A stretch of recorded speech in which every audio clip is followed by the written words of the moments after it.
দর্শক, এই যে বাড়িগুলো দেখছেন এটি ভারতীয় পরিবার। ১৩টি পরিবার এখানে বসবাস করে।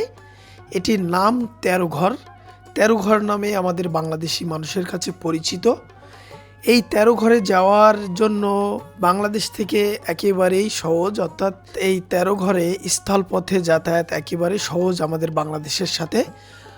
এনারা ভারতীয় পরিবার। এই যে দূরে যে নদীটা দেখছেন, এই নদীটা পার হয়ে কিন্তু তাদের এখন ভারতে গিয়ে তাদের যে সুযোগ সুবিধা, যেমন লেখাপড়া থেকে শুরু করে স্বাস্থ্য চিকিৎসা, বাজার কেনাকাটা সব কিছুই কিন্তু এখন করতে হয় এই নদী পার হয়ে ভারতে গিয়ে।